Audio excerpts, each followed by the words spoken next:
Hey, what's up guys? Welcome back to another video on how to make money with Pokemon card. This is going to be a series of how I turned my hobby of collecting Pokemon cards into a profitable business.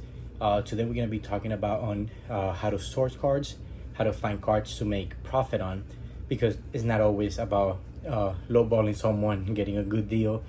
Sometimes you got to do a little bit more. As we all know, grading cards is obviously a easy way to make money. You try to buy a card for a good condition, get it graded for about $15 with PSA, and the value goes up. But sometimes when you grade cards, it takes a little bit longer to sell. A lot of people rather buy a raw card, a raw copy of the card, rather than the graded one. Also, you have the risk of getting a bad grade, pretty much breaking even, losing money sometimes. So when that happens, you start seeing slabs that people are selling for less than what is worth raw. Like this copy right here, this is a perfect sample. I bought this card today in Nashville, the national show. As you can see, he was asking $185. This card raw is valued at $219. So pretty much I bought this card. I offered him $150. He said $160. So I purchased this card for $160. I will crack it. It's a PSA 9. So as you can see, modern stuff. If they get a 9, if they don't get a 10, they're usually not gonna get you extra value. So I paid $160. I'm gonna crack it. Hopefully sell it for $200. Get someone a discount and sorry, still make $40. So another sample. Especially this type of cards, they do sometimes about the same on a 9 and also raw.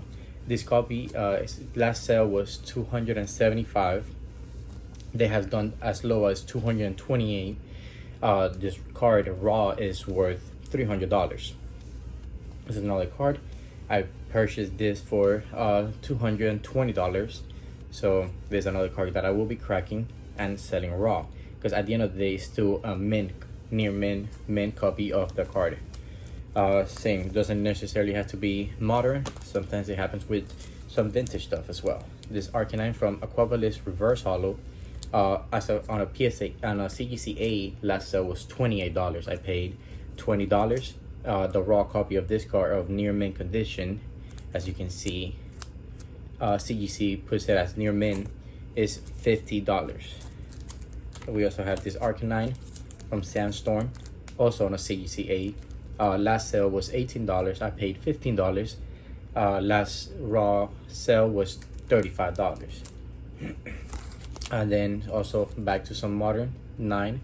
This one is a little bit of a depends if you rather have a raw or the graded copy of it, because the last sale on PSA 9 was $60. Raw copy $65 on TCG near mint. So it's only $5. Depends whatever you rather have. Me personally, I'd rather have the raw copy of it because I know I can sell it for a lot faster. Might be the same amount of money, but it's gonna sell for faster. It's gonna sell a lot faster than the PSA 9, because a lot of people rather have the raw copy to put on the binder, and also again it's a near mint copy of the card. Also, another way to make money with some card is trying to get buy a 9, try to crack it out and resend it to get graded. As you can see, this is pretty much a perfect copy. This is on the plastic, perfect copy, perfect standard. You can crack it, send it out to PSA, try to get a 10. I would not be doing that. I would just crack it and sell it raw, try to make fast money, because cash flow is the best thing that I believe in this kind of business, kind of reselling business. You want to have cash flow. Another way to find cards that you can just charge more after, even if you pay full market for, is errors. Necessary errors, but some cool cards. This card, first edition, as you can see right away, you see those two beautiful swirls, one on top of the other one. I never seen something like this. The moment I saw it, I knew I had to buy it. He had it priced at $110. This card is lightly played, so it's worth only about $50. And I negotiated him down a little bit onto $60. So I paid $60 for this. I paid over what a lightly played copy of this card sells for. But the reason I paid so strong for it is because those two swirls. This, I never seen this before. As you can see, one on top of the other one.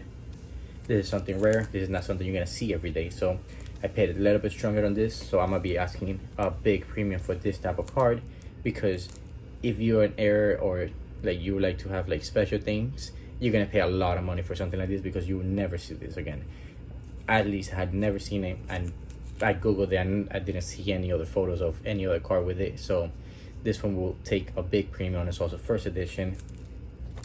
Back to errors, sometimes you want to look through binders, boxes, whatever they have their cards on, because sometimes you're going to be able to find errors. So this is a regular $15 card. It's Hunter from Fossil, but as you can see here, the hollow, how it's like spread out, like if it had like some water damage, some sort of. This is ink error, Hunter ink error. Obviously asked for a lot more of a premium. As you can see, I'm asking $115 for a $15 card, just because of the error. It's not common. You might sometimes will see it with a little dot, sometimes you will see it with a lot more. There's a good copy of it. So this is another thing that you can look for, errors. Just Google some errors in cards, be on the lookout for those, or any special thing like those two swirls. Someone also asked a question, how do I source cards if I'm not at an event looking for cards? Great way to just locally go to like your local store, try to meet people, do trades, try to buy from them, go into OfferUp, look for local deals, Facebook Marketplace. There's a lot of places where you can look deals. Always, if you're trying to make money, as I'm guessing if you're watching this video, you are trying to make money in this business.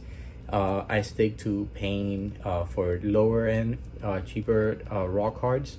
I stick to paying 70% of market value. So if the card is worth $100, I'll pay 70.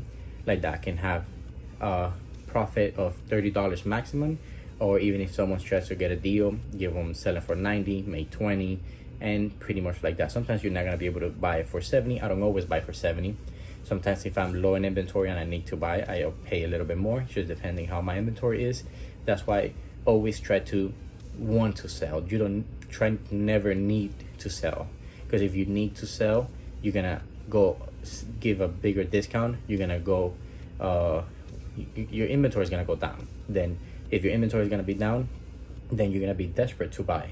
So always try to sell as natural as you can. Just have it out there. If it sells, it sells. If it doesn't, just move on. Sometimes we do need to move stuff faster, because I said cash flow is king. Moving the money is the best thing you can, because like that you don't get damaged by the market when it goes down, as it's doing right now. Market is down pretty much all across the board. Lugia first edition, Neo Genesis PSA Beckon 9. It was a $2,300 card. There was even a $3,200 sales. Right now it's around an $1,800 card. $1,800. So I held that card. I'm losing money on that card, but it is what it is. That one I either trade it for what I paid for, or I'll just hold it out and wait for it to go back up. But that's not smart. That's not good, because I have about $2,000 stock in that I'm not gonna be able to move. So that's something that as fast as I can, I'm gonna try to move it to get those $2,000 and reinvest it into other things. That's why it's good to have cash flow. If you buy it and someone offers you 10% on top of what you paid, take it. So it's good to make profit. Profit is profit. You, like they say, you never go broke making profit. So always make profit, and that's pretty much the best advice I can give you for this kind of business. I already talked about some stuff that you can buy for a little bit or less, and then try to make money on. Also, if you go to shows, if you're gonna buy from a vendor, if you're trying to buy one card, he'll most likely not gonna want to give you a deal, because it's not gonna make sense for him to go down if you're only purchasing like $10. So always go with a plan of spending a good amount of money with one vendor. Like that, he'll give you a better deal. Like that, you're gonna be able to offer him a little bit less than what it's worth, so you can make money on it. Also be on the lookout for errors, slaps to crack and make profit. As you saw, it was pretty simple. He had it on his case for $185. Even if I would have paid $185, I would have still made money selling it for $200 as a raw copy of it, or $220 if I push it. So always be on the lookout. And this is all I have for this video.